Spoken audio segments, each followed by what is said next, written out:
Ladies and gentlemen, he is the Smash Wrestling champion. Did you know that for over 1,500 days, the man overtakes Roman Reigns? He is our own tribal chief, if you will, up here in Canada. He is the guy. He is the man. And I think he should be the one that you bow down to. He's got a match at Super Showdown 8, Sunday, August 20th in London, Ontario at the London Music Hall. He's going to take on Psycho Mike in a steel cage. We got the one, the only, Kevin Bennett. How you doing, Kevin? Hey, I'm doing great. How are you guys? We're doing great. Thanks for joining us this morning. Thanks for having me on. You guys can hear me okay, right? We can hear you just fine. Perfect. Thank you for joining Joel and I, Kevin. Yes, absolutely. I'm glad to be here. So we've got a big match. You and Psycho Mike, you two have been involved in a bit of an ongoing feud right now in Smash Wrestling. Can you catch people up to speed a little bit heading into your steel cage match at Super Showdown? Yeah, I would say me and Mike, we go way back. I mean, we've had plenty of matches together.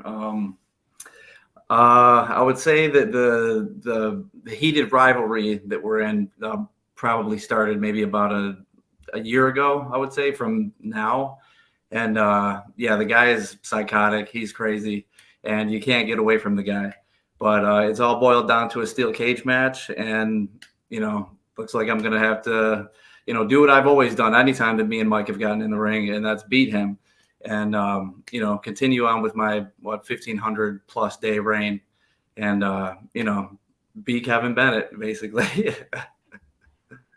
So as you and Joel mentioned, you've had this title for over 1,500 days. And what has it been just holding the title for that long and being basically the face of Smash, representing the company as the champion for over 1,500 days? Yeah, I mean, that's a long time, 1,500 days. It's crazy to even say that because, I've been wrestling I started in Smash in 2015, so I believe I won the championship in 2019. But yeah, I mean, so I've obviously held it all the way through the pandemic. It's been a really long time. And I mean, it's fitting. I mean, everybody, I don't know what the people, think of me at this point. They're just like, Jesus Christ, like this guy, every month, Kevin Bennett, he just went in, just doing his thing with his stupid cronies. And, I don't know if people ever think anything's ever going to change. And I'm sorry to break it to you guys. It probably won't. I'm probably going to hold this thing for the rest of my life. So it's pretty crazy. You've held the title, since June 2nd, 2019, the day after my birthday. So keep that up, please. Don't lose that title, because then I got to say that it ended, that far off.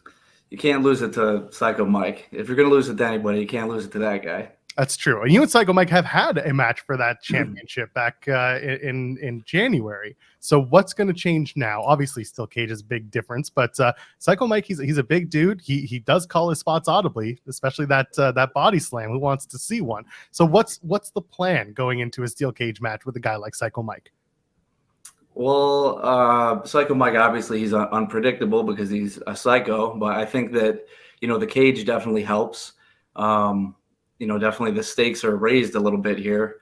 But like I said, I don't know if you guys saw, I came out with a music video promo just about last week. And I said that I'm going to have to show the psycho that I'm a psycho. So, you put me in the cage, the remix is going to have to do things that he probably has never even thought before. So, we'll just see what type of man I turn into once I get into the steel cage. Joel has asked a lot of questions about Psycho Mike. I'm going to ask a question about Matt Cardona, who you have faced. You lost to him, and then you beat him. So a double title change on the same night. What was it like working with Matt Cardona? Yeah, Matt Cardona, great. Everything was just smooth as butter, basically. Great guy. Just definitely like the type of talent that, I just had perfect chemistry with. I would wrestle that guy over and over again every day of my life, basically. So, it was an awesome experience, obviously, since I've been watching him since, I was a kid, basically. So, really awesome experience. Besides, get more merch, because I feel like Matt Cardona shares that piece of advice with everybody. Did he share any other advice with you that you can share with Joel and I? I'm trying to think. Oh yeah, I remember him saying that it was basically tied in with the merch thing that you brought up, but he was basically telling all the wrestlers that like there's no reason that you shouldn't be out like talking to fans, meeting with fans like before the show. Like it doesn't matter if you're like first match on the card or whatever, like every single wrestler that's on the show should be showing their face prior and engaging with people. And you know, that sat with me because there's been so many times where, you know, I'll be like first on the card and, you know, I'm not out there, I'm not talking to people or whatever. And I'm like, you know, he's right though. I mean, we should. I mean, that's how you know, that's how you do this in pro wrestling. That's how you get your name out there and connect with people. So that stuck with me, you know. 5 years ago, you had a WWE match. You were on SmackDown. You faced Andrade Almas. Talk to me about the experience, not just doing live TV, but also facing Andrade. Yeah, that was awesome. Trying to think, we had like tryout matches earlier in the day, and I guess I was the guy that they liked the most per se for this match. Yeah, really cool experience because I've always wanted to, you know, wrestle on TV, obviously, but working with him was it was really cool, but also like there were moments like where I couldn't like really understand him, I guess. But like we also had like an agent with, I believe we had like Dean Malenko with us at the time, and he was kind of doing like all the, you know, communicating and whatnot. I think that was like the only thing I was like kind of scared about, I guess, because like I remember we were going over some things and then like there was like miscommunication at some point and like we had to go up in like a couple minutes. So I'm like, oh God, I hope like it's not like there was too much really to remember, but it's like you got to remember you're on TV in front of, you know, millions of people. So it's nerve wracking no matter what. But you know, once we got out there, like I remember the bell ringing and I just totally forgot that it was even, you know, WWE TV. It was just like once the bell rings, it's like you're just kind of back in, you know, you're just a wrestler. But then like after the match is over, I was like, oh my God, this was sweet. You know, the referee is like, you all good, man? That was fucking awesome and blah, blah, blah, whatever. So it was a cool experience. He was really cool. Yeah, fun times. Did you get any other praise or just anything else from backstage when you got back there? I know you said the ref was like, that was awesome, but did anyone else give you any feedback? Yeah, a bunch of people came up to me. I remember when I came back in through Gorilla, Vince McMahon waved to me and said thank you, and I thought that was like one of the coolest things. Yeah, a bunch of people like came up to me, like they complimented my selling. So like, little side story, I think they were thinking about changing Andrade's finish at the time, and from what I heard, he I think it was like maybe the local talent that he wrestled the week prior. I guess they just didn't like the way that the DDT looked on that guy. So like they were probably just going to scrap the move. So they actually had me take the move like, I don't know, 4 or 5 times before the match. And I just remember them being like, oh my, because I just basically just plan on my head, you know what I mean? Like, and I just remember people going, man, that looks amazing. Like you do that on television, it's like, it's going to be golden, you know? So, you know, sold it the exact same way that I did when we practiced it like 5 times. And yeah, that's what they just kept saying afterwards. Like, man, you made him look like $1 million, blah, blah, blah.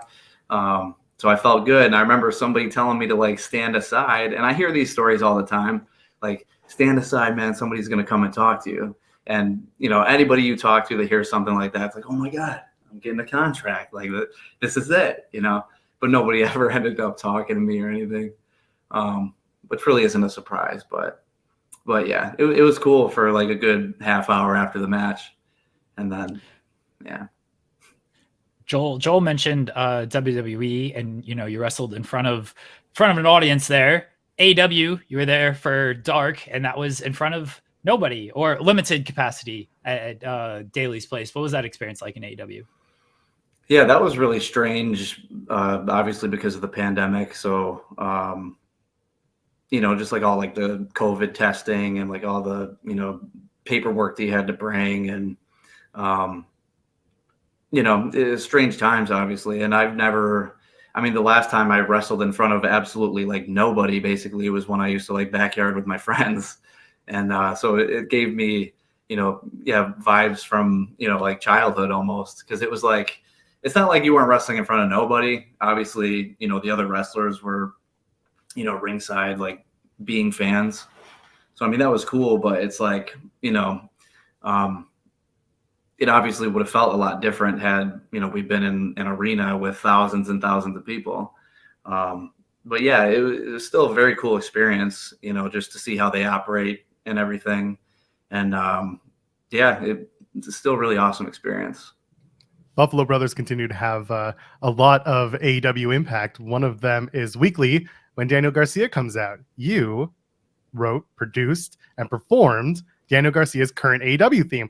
Talk to me. We're going to talk about your music career, but talk to me about putting this song together, because DG's had a few different themes. How did we get to this one? And you being the guy, obviously you two have a very strong relationship. Yeah, absolutely. Yeah. So, like I've made a couple of his theme songs, like, for the independent circuit. And I think he looked at me like a guy that he could trust, obviously. He knows that I'm decent at what I do, but I think he wanted like a particular style theme song. And I think that, what he was getting at the time, not that his theme songs were bad by all means, but he has like a taste in certain music, like drill music, loves like reggaeton, things like that. So I think, since we're obviously so close, me and him, he could tell me and show me things like that he actually, enjoys or, is into. So basically what I did is like, he told me that I think I had like a week to do it, basically, because I think somebody made him a theme song. It didn't work out. And, the clock was ticking. So it's like, all right, man, like, can you do this before, Dynamite the next week? And I'm like, absolutely. And I'm pretty decent musically under pressure, at least I think. But yeah, he gave me a bunch of examples and stuff, like Pop Smoke and Bad Bunny and things like that. So, and I know Daniel because I've been on like countless car rides with him and all the music that we listen to. So, what I ended up cooking up for him worked, and he showed it to everybody. Everybody loved it. And it's cool because like the reactions that the fans have of it now, as opposed to when they first heard it, it's like so much stronger, so much more positive feedback. People are really liking it, searching it. So it's really cool to see, Before we get into your music career, which I know Joel wants to talk about, I do want to ask about being in the ring with Walter and what it is like to be hit by that man. Oh, yeah, that match. That was mind blowing that that match even happened, honestly. Really, I just remember the building being extremely hot that day. So it was just like, it was a good match. Like I enjoyed it, but I just remember just being totally drained afterwards just because of how hot it was in there. And then also you're wrestling Walter, but, I was scared going into the match because of the chops and what he's known for. But I think I'm surprised. I think I only took maybe 2 chops at most. And I'm still alive. So it's like, it wasn't, I guess as bad as I thought it was going to be. But yeah, man, wrestling Walter, it's cool that you brought it up, because sometimes I'm like, man, like that was an awesome match to have, I was at that match. I was at that show. Oh, you were there? Yeah. I was there. It was hot in there, man. It was super hot. Yeah, I was parked at that venue because that was SummerSlam weekend in 2019, and I was myself and Sean Ross Sapp. We basically lived in that venue for a few days. So yeah, hell of a match. I do recommend people going out and finding the match between you and Walter. Yeah, thank you. You've shared the ring with, a lot of top names. Walter obviously being one of them. Dark Order, Speedball Mike Bailey. You've teamed with Kevin Blackwood, who's one of my favorites out there right now. Daniel Garcia, Joe Gacy, who people say Joel Pearl looks like Joe Gacy. Is there a name that where when you were in there with him, you thought like, all right, I've kind of made it. Like I feel like I'm really good at this being in here with this guy. Yeah, I mean, I would say like once I started wrestling in Smash, like 2015, that's when like, I was just being fed like, top talent after top talent. So, I've always been kind of hard on myself, like basically anything, music wise, personal life, wrestling and things like that. So I've always had like the reassurance from other people like, man, you're really good. You can hang with anybody basically. And, over the years, I've come to, really notice that about myself, that I can basically get in the ring with just about anybody, and I think that that's really what every wrestler should strive to be. Not saying everybody should be like me, but, if you can wrestle anybody, like any type of style, I think that you're doing pretty good for yourself. So, yeah, I mean, just as, the more, guys I've wrestled, obviously in the back of my head that I'm like, man, I used to watch this guy when I was a kid, or, this guy's traveling everywhere. Like, you definitely get like a more like confidence, I guess, so yeah, I've definitely like reached that point. I would say 2015 on. So I basically feel like I could wrestle anybody and have a pretty good match with them. So let's go from 187 Thugs, opening to 3-6 Mafia, opening for Aaron Carter, creating the Pokemon rap. Let's talk about your music career. You're a rapper, dude. You are a musician. What got you in there, and what keeps you driven creatively to keep performing and keep creating?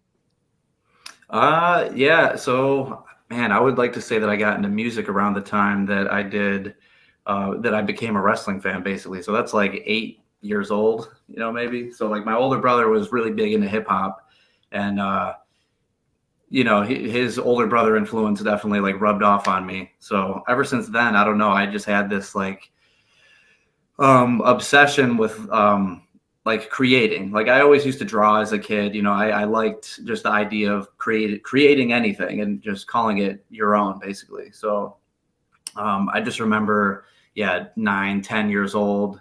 Once I got a hold of the internet, basically just would research on how to like record things, or just the whole process of like making music. And I never dropped it, and just ended up doing more and more research every year, got better and better. Never went to school for it or anything like that, all self-taught. And eventually I ended up doing shows. I think once I was I would say maybe about 18, or no, probably about 18, started doing like live rap shows and things. So it's like I was doing wrestling shows and rap shows, and I just, I was super busy like all the time. If I didn't have a wrestling show on the weekend, I was doing a rap show. I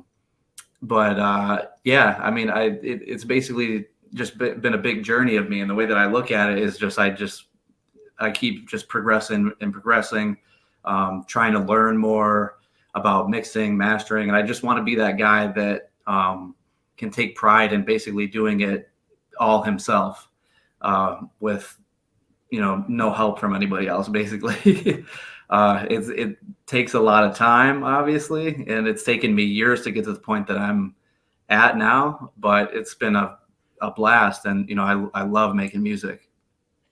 So Joel and I've had Alex Hammerstone on before, and he also kind of does music and wrestling. So two-part of question on this. Of one, he was telling us about the parallels to wrestling and music careers. So I would like to know your thoughts on the parallels. And two, influences in music, because I am a hip hop fan myself, a fan of rap. And so I want to know your influences when it comes to that genre. Yeah, absolutely. Yeah. Like with, it's cool because like, I mean, I had started wrestling before I started doing live hip hop shows. So I remember doing my first show. It was like, I was a natural at it, basically. I just remember, there was a lot of people there, and I just remember getting up and like, trying to get the people going. I just felt like I was at a wrestling show, basically. It's basically like the same thing, to me at least, the same feeling, same adrenaline. Like, it just felt very natural to me. But yeah, like as far as influences, definitely, I mean, just like New York style hip hop music. Like that's what I listen to a lot now, is like a lot of, like 90s New York hip hop. And one of my biggest influences, and there's some people that like laugh at me for it, but it's like, I really don't care because it was definitely my childhood. But like 50 Cent was like a big deal for me. Love 50 Cent. Like that man, obviously a good rapper, but made so many hit songs, man, like so many moments in my childhood. And I just always wanted to be like him. So when I started making music, like it was basically like, I thought I was like a, 6th grade version of 50 Cent, basically. So, yeah, but New York style rap, like so like Jay-Z, Rakim, like all those, New York rappers, that's just like my bread and butter, basically. Nas, Biggie, all those guys. Anybody who's making fun of you for liking 50 Cent, I don't understand that at all. Like that's Well, crazy to me because I guess because like he wasn't really looked at as much of like lyrical, I guess, rapper. I mean, if you want to compare him, like I guess you wouldn't put him in like a top 5 like rappers of all time, right? But I mean, I just thought he had it all, So I thought he was the coolest thing ever. The songs were amazing. The raps were really good, But I've heard that from like just hip hop like connoisseurs, basically, that look, if you understand the lyricism part of it, if you were not influenced by Get Rich or Die Trying in some way, like as a hip hop fan, as a music fan, as a musician like Joel, then I have no idea, what you're talking about, because that is one of the influential albums of all time. Oh, absolutely. Yeah. Every song's a banger. I just went to a 50 Cent concert the other day. It's his final lap tour, man. Yeah. So like, I had to be there, and it was a blast. So in other interviews, this is my last question for you. In other interviews, you talked about fatherhood, and I'm a dad too. My son is 16 months old. Christian Cage once talked about, his daughter at the time was 1 and was being a daredevil, so that's what she got from him. My son, unfortunately, looks a lot like me, so that's what he's got going for him. With your kid, what are you seeing as she grows? That not only are you learning as a father, but like, what has she inherited from you? Because I know at one point you talked about the artistic side maybe being part of that. Yeah, definitely. Well, so my whole family basically just calls her my twin because like we look alike. And she doesn't look much like mom, unfortunately. I mean, I see little bits and pieces, but she's mostly me. Growing up, like, I mean, she definitely has like she just loves like music is one big thing, because she's always there seeing me. She's helped me make songs before. I mean, that's all she's really been around, with me. But like, even if she's watching, movies or, TV shows and things like that, she just loves the,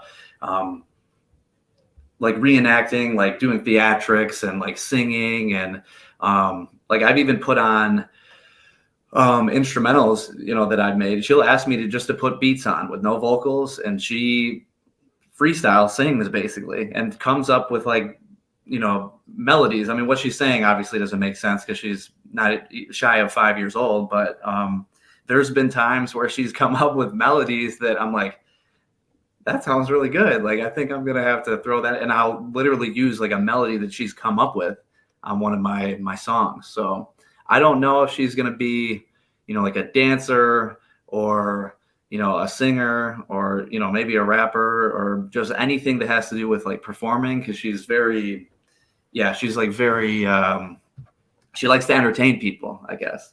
So I mean, she's a lot of me. She's got a little bit of her mom in there, but I think I'm taking over when it comes to this kid. Kevin, thank you for joining Joel and I today on the show. We really appreciate it. Let everybody know where they can find you at. Yeah, all over social media, Twitter. I go by the Kevin Bennett. yeah, you can find me obviously Twitter, Instagram, I'm on Facebook, but I'm really on YouTube. That's YouTube. I'm killing it on there right now. So you could also find me Spotify, Apple Music, all my music and whatnot on there. So definitely, follow those pages, subscribe to the YouTube. I have songs coming out every month. That would help me a lot. And yeah, that's about it. Go find Kevin everywhere he mentioned, and also see him in the ring on August 20th in London, Ontario, at the London Music Hall. He's going to take on Psycho Mike in a steel cage match for the Smash Wrestling Championship at Super Showdown 8. Until then, Kevin, thank you so much for joining us. Really appreciate it. Yes, thank you guys Kevin. so much. Appreciate it. Enjoy the day.